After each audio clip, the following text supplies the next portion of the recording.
Good morning, students. Students, today we are covering with the in continuation of money. In last video, we have done with the discussion of exactly what does the term money means or functions of money. हमने समझा था exactly money क्या है, उसकी definition देखी थी और उसके functions. How many functions are there? Two functions, primary as well as secondary functions. So, do you remember two primary and two secondary functions?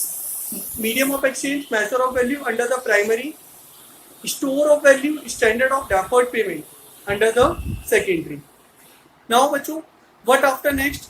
There was a concept of a barter system. Barter system, I hope you know. barter system क्या था? Exchange of goods against goods. तो barter system में जो भी problems जा रही थी, वो सारी problems को किसने overcome करा? Money ने, ठीक है? Now today we are going to discuss the concept of a money supply. Money supply exactly होता क्या है? It refers to a total value of money held by a public at a particular point of time. It refers to a total value of money held by a public at a particular point of time. एक point of time पे public के पास कितना पैसा है, ठीक है? That's a money supply. तो जब हम point of time की बात करते हैं तो student it's what? It's a stock concept. It's what? It's a stock concept. ठीक है? So अब ये money supply कैसे measure करें? Exactly what are the measures of money supply? So there are the four measures of money supply बच्चों. M1, M2, M3 and M4. ये चार वे में मनी को मेजर कर सकते हैं. फर्स्ट M1 बच्चों बहुत इजी सा कॉन्सेप्ट है एंड एक्सपेक्टेड है कि इसमें से क्वेश्चन डेफिनेटली पूछा जा सकता है. M1 is the most liquid form of money. Most liquid form, ठीक है. इट इज, यहाँ पे एक लिंकिंग वर्ड है, it is also known as transaction money. मतलब अगर हम मनी का सबसे लिक्विड फॉर्म देखें तो वो कौन सा होता है? M1 is the most liquid form of money और जिसको हम ट्रांजेक्शन में मनी भी कहते हैं. ट्रांजेक्शंस मतलब जिसके थ्रू हम ट्रांजेक्शंस करते हैं. परचेज एंड सेल्स, किसी को भी पैसे लेने या देने का काम इसके थ्रू हम करते हैं. अब इसके अंदर एक्चुअली आता क्या है बच्चों? सबसे पहले सीसी, डीडी, ओडी, ये तीन terms one of an important बच्चों और यही टॉपिक M1 ही सबसे बड़ा इंपॉर्टेंट है. बाकी के नीचे तीन टर्म्स आपको विजिबल होंगे, बहुत जल्दी खत्म हो जाएगा ये कॉन्सेप्ट, ठीक है. CC means currency and coins. Currency and coins किसके पास? विद पब्लिक, ठीक है. ये जो हमारी पब्लिक है, पब्लिक के पास जो भी करेंसी या कॉइंस है वो किसका पार्ट माना जाएगा? M1 का. M1 में CC means currency and coins with public, जिसको हम बच्चों बोलते हैं parallelly this is what? Fiat oblique legal tender. Fiat और लीगल टेंडर का मतलब क्या होता है?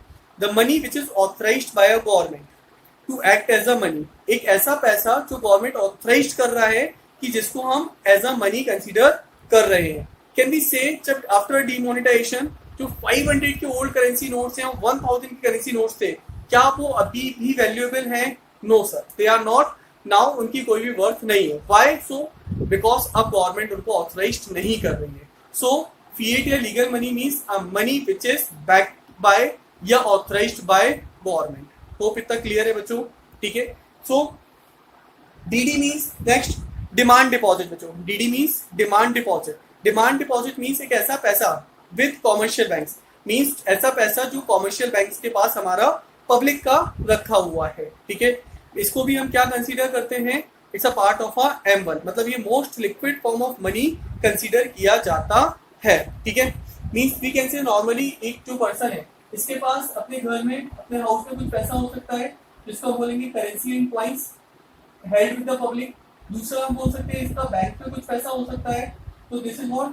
Demand deposits with commercial banks. Commercial banks के पास जो पब्लिक का पैसा है जो ऑन डिमांड उसको पे करना पड़ेगा.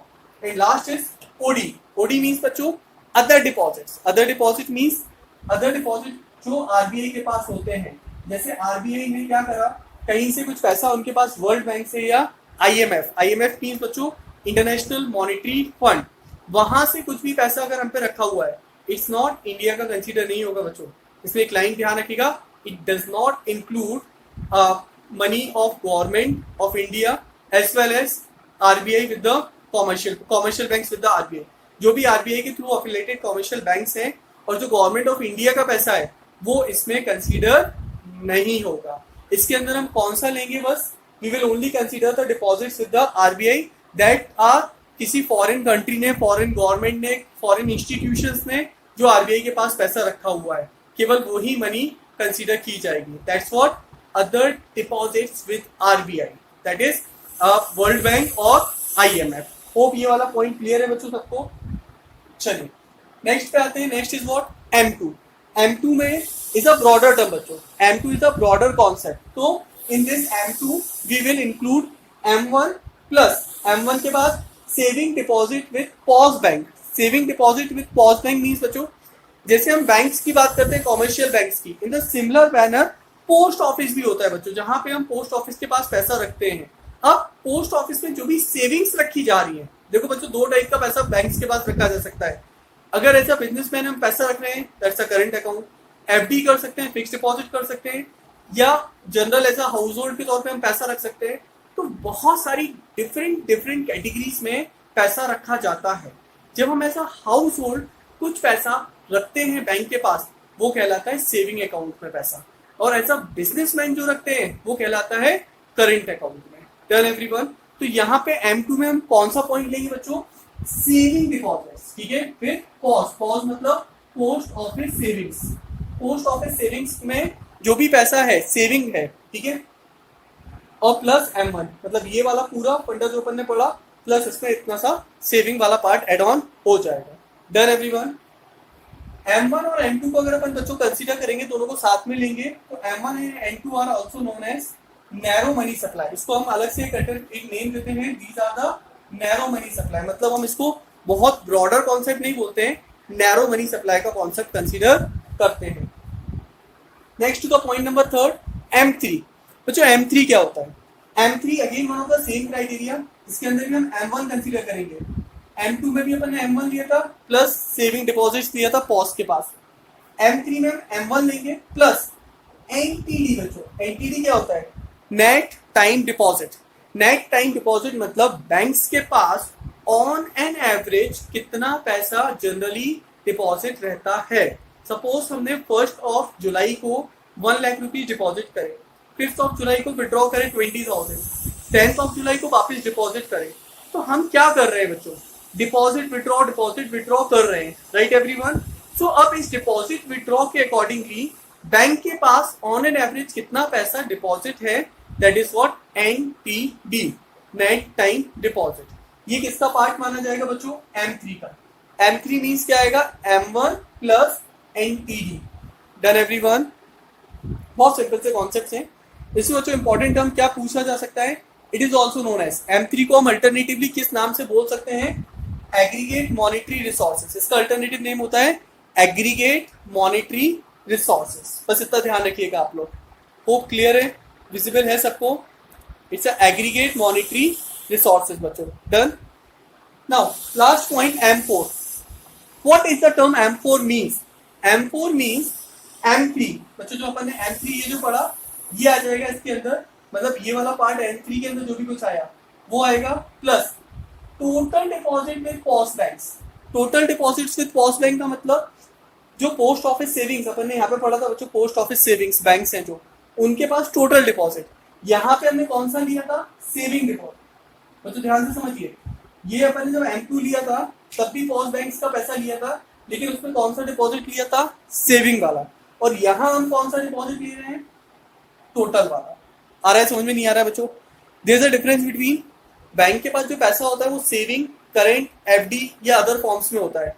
यहाँ केवल सेविंग वाला लिया और यहाँ पे टोटल पूरा पैसा जो पोस्ट बैंक के पास है, पोस्ट ऑफिस सेविंग बैंक के पास पूरा पैसा है plus M3. It makes a concept of M4. M4 को हम बोलते हैं least liquid form of money. M4 को क्या बोलेंगे बच्चों? Least liquid form of money. Is it visible? नहीं है तो हम बोल रहे हैं it's a least liquid form. Least liquid form मतलब जिसको हमें बहुत टाइम लगेगा कैश में कन्वर्ट कराने में. Now one of an important thing बच्चों, इसके अंदर एक टर्म है excluding NSC. Excluding NSC means NSC को हम इसमें कंसीडर नहीं करेंगे. ध्यान से सुनिएगा. NSC मतलब sir okay right. NSC means होता है national saving certificate. NSC means क्या होता है बच्चों? National saving certificate. मीन्स हम इसमें NSC को कंसीडर नहीं करेंगे. आया कि नहीं आया? पक्का? Done everyone. चलिए फटाफट recap. How many measures are there two major money supply? 4. M1, M2, M3, M4. M1 CC DD OD. M2 M1 आएगा plus saving deposit with pause bank. M3 में M1 आएगा plus NTD net time deposit. और M4 में जल्दी बोलो फटाफट, M3 plus total deposit with pause bank excluding NSC. What's the alternative name of M3? Jaldi फटाफट everyone, try to speak out with yourself. That is what? Aggregate monetary resources. What's the alternative name here? Which is the least liquid form of money? M4. Which is the most liquid form of money? M1. M1 is also known as transaction money. Done everyone? चलिए बच्चों. With this we have done with the concept of our money. Now in the next video we will start with the banking. Have a good day. Thank you.